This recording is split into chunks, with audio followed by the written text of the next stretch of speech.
Howdy gamers, let's talk about the runes for Vel'Koz mid lane and support. For mid lane, I think that Vel'Koz is in a really good spot, and he has options of Arcane Comet and Glacial Augment in his keystone. All the other runes become like worse versions of other champions. Like if you were to run Airy, you'd be like a worse version of Zoe. And if you were to run Unsealed Spellbook, then you'd be a worse version of like Orianna. With Arcane Comet, Vel'Koz is like actually one of the better users of it, so long that you can actually land your Q.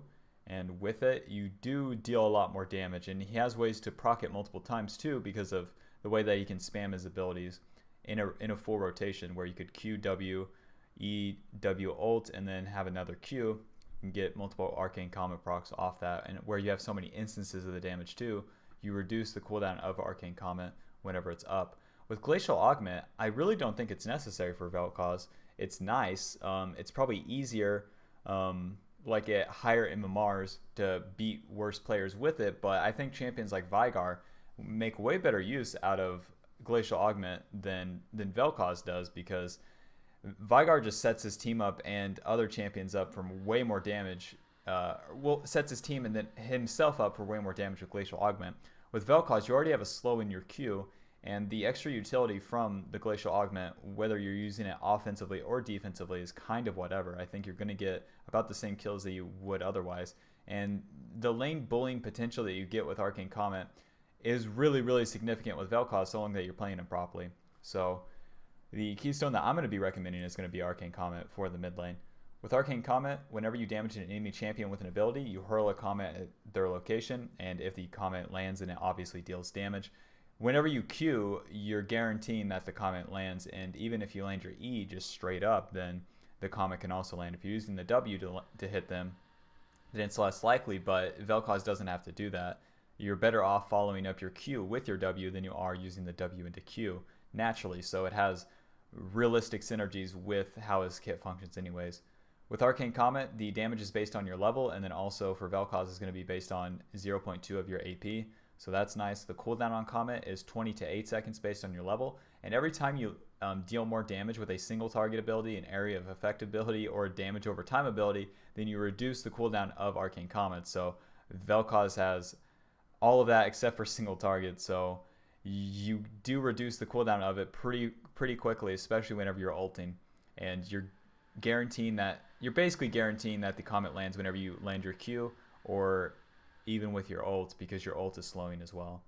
It's mainly about your Q damage in lane though, as you can, if you're landing the Qs, then the reward for doing so with Arcane Comet and then Scorch becomes really significant, because if you just land 2 Qs, you can win lane off that, because Arcane Comet's giving you more damage whenever you land an ability, and then Scorch is doing the exact same thing. Your next damaging ability that hits an enemy champion sets them on fire, dealing fucking 15 to 35 bonus magic damage. And then it's on a 10-second cooldown. So almost every single time your Q's up, Scorch is going to be up as well. And then therefore you just get access to more damage with these. If you're against a lane with a lot of sustain, maybe this loses some value, but I don't think it does. You would really, like, maybe if you're against Sirach and you're getting hit by Q's, but like, with Arcane Comet, you end up in the sorcery tree. And then I think that the second best rune is going to be Monoflow Ban. Even against harder AP matchups, Nullifying Orb is like whatever for Vel'Koz. If you're going to die, stay safe, stay indoors. If you're going to die, then Nullifying Orb probably isn't going to save you. With Monoflow Ban, hitting an enemy champion with an ability permanently increases your maximum mana by 25 up to 250. So it gives you access to more mana, which is really important for Vel'Koz, as you can just shoot out more Qs than you otherwise would be able to, and fishing with the Qs is really important for Vel'Koz. After you reach the 250 bonus mana gain, you restore 1% of your missing mana every 5 seconds. So with that, makes it basically impossible to run out of mana if you have Monoflow Ban and blue buff. For the third runes, here you have good options in Transcendence or Absolute Focus. I think Absolute Focus is completely fine on Vel'Koz. Most champions, it's really bad. With Absolute Focus, while you're above 70% health, you gain Adaptive Force based on your level, and then, yeah, that's it. But with Vel'Koz, you don't have to trade your health to deal damage, which is really good. And since you're always going to be at higher range of the enemy, you're going to be able to use the extra ability power offered from Absolute Focus. And with the extra ability power offered from Absolute Focus, you're just getting more true damage off on the enemy. So it is just more damage. Transcendence is good. Transcendence is really, really good. But I don't think Vel'Koz needs it, as you have a lot of easy ways to get cooldown reduction through building Ludens first and then having blue buff, that I don't think that you need Transcendence on him. If you're in a wave clear matchup, maybe Transcendence. Like if you're in a wave clear matchup in which they completely negate the lane and you can't fight them anyways, sure, Transcendence probably takes precedent over Absolute Focus, but I think Absolute Focus is better as it just synergizes with what Arcane Comet and Scorch is trying to do anyways. So with this page, you're getting access to more damage with Arcane Comet and Scorch. You're getting a bit of like free, just free gold value with Monoflow Band and Absolute Focus. For the secondary runes, you have okay options with Inspiration Second with Free Boots and Biscuits. With Free Boots, you're really just looking to spike with them, as you don't have to buy boots in the early game. So then you're able to complete Ludens faster and then build whatever next just faster. And with that, you're able just to come into the mid game with, say, Ludens, Sorkpin boots, or even Lucidity boots, and then maybe an Oblivion Orb, and then you're just sitting on a lot of damage the enemy has to deal with like right then. And with that, you can just look to overpower them, especially if the laning phase is still persisting. With Magical Footwear, it puts you in the Inspiration Tree second, and I think that the best option is going to be Biscuit Delivery, as it just gives you access to more mana. Basically, with Biscuit Delivery, you receive a biscuit every 2 minutes until 6. The biscuits restore 10% of your missing health and mana, and then consuming or selling a biscuit permanently increases your maximum mana by 50. So gives you about 200 mana for free. Pretty similar to how Monoflow Band functions. With biscuits too, it can give you the mana to like push out a wave if you're overstaying in the lane. It can also give you the mana to have just cast another ability that you wouldn't otherwise be able to, and then like finish off an enemy if you're like getting the better ends of trades. It's not so much for the HP regen. Like if that helps, it's good, but it's really not about that. You could also run Domination second. I don't think it's that great. Like Cheap Shot is okay, and Taste of Blood is okay, and Ultimate Hunter is okay. But I don't think Vel'Koz needs them. It's better if you're running Glacial Augment with it anyways, but the offensive utility with Cheap Shot and Ultimate Hunter, like Cheap Shot does work well since you're already running Arcane Comet and Scorch. You're already like playing for the poke, but the utility in spiking mid game with Free Boots and Biscuits is more consistent.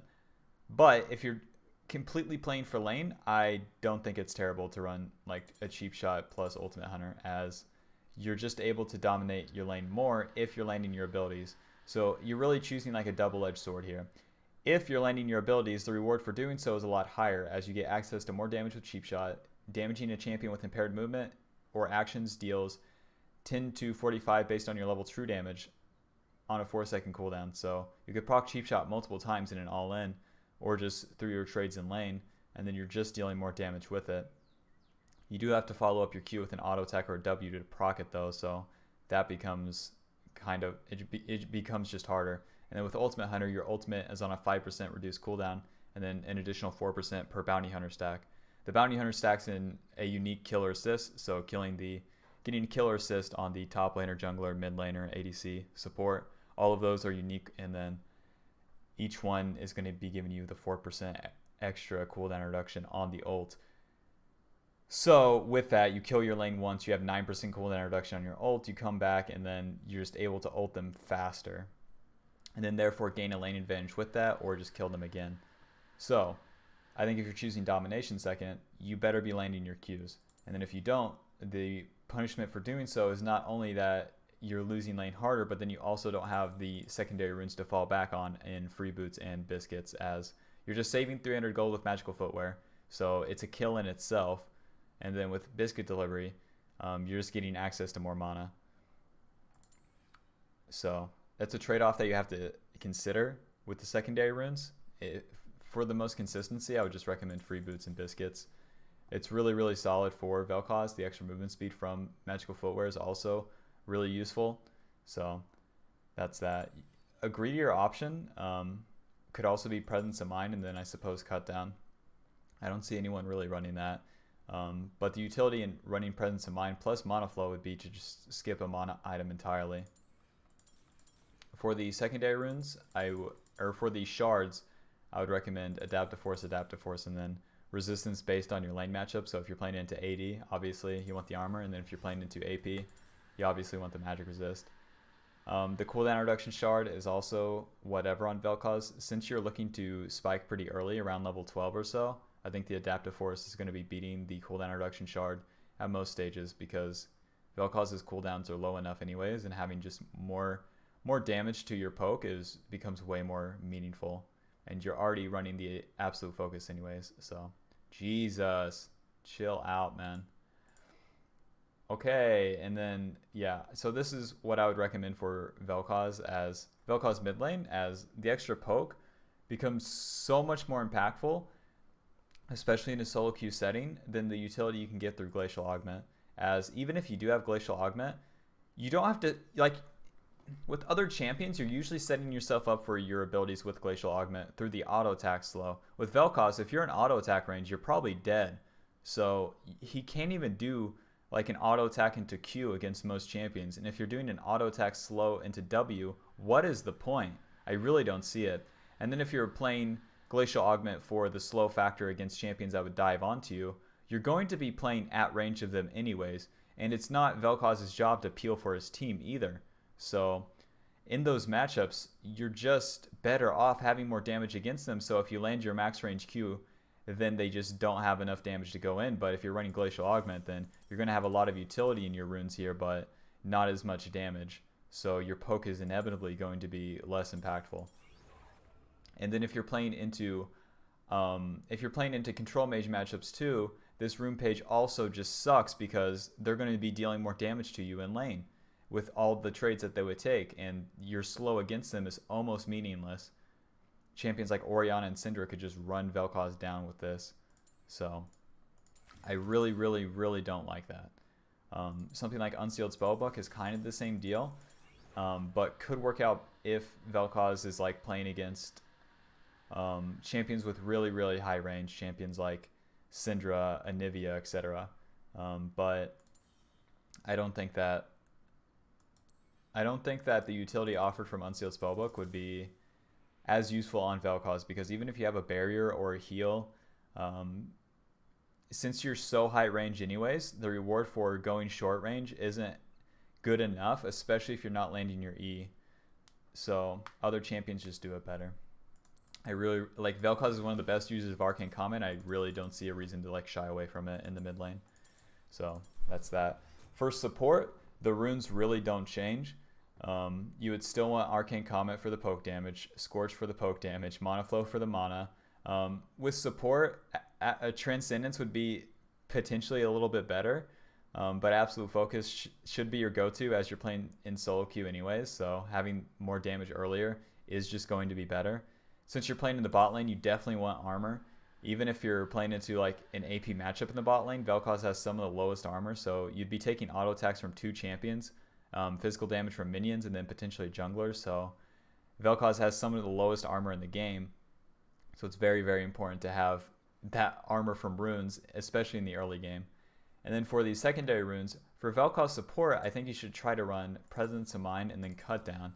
With Presence of Mind, your takedowns restore 20% of your maximum mana and then increase your mana by 100. And then Cut Down gives you a percentage damage increase to champions the more HP they have than you. So you deal 5 to 15% more damage to champions based on how much more maximum health they have than you.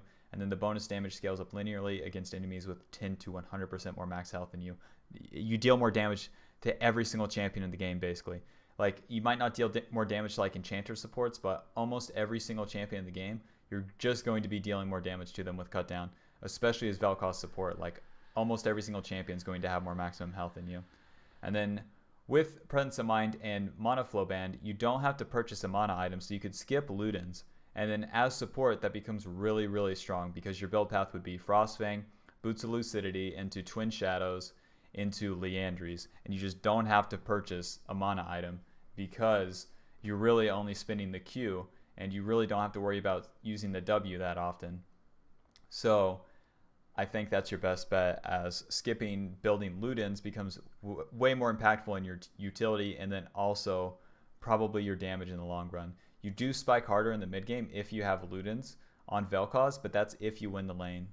So if you're playing into like champions that roll over to Vel'Koz anyways, champions like Tahm Kench Braum, I don't think you have to run this. I think you could run probably this kind of the same thing as Vel'Koz mid with like free boots, but then Cosmic Insight instead, because having the biscuits in lane isn't important. And then since you're building the mana item anyways in Ludens, you wouldn't need it either. So Vel'Koz support has a lot of creative options with his runes and then also with his build path. So yeah, that's that. So that's my thoughts on Vel'Koz mid and support runes. If you have any questions, leave them in the comments. I try to answer all of them.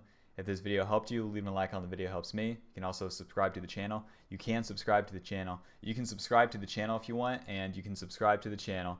And twitch.tv/Sawyer Nelson, links in the description. And you can subscribe to the YouTube channel that you're on right now with the rune video. You can subscribe to the channel. You can run Arcane Combat, but you can also subscribe to Vel'Koz. That's me. I'm Vel'Koz in League of Legends. Check me out.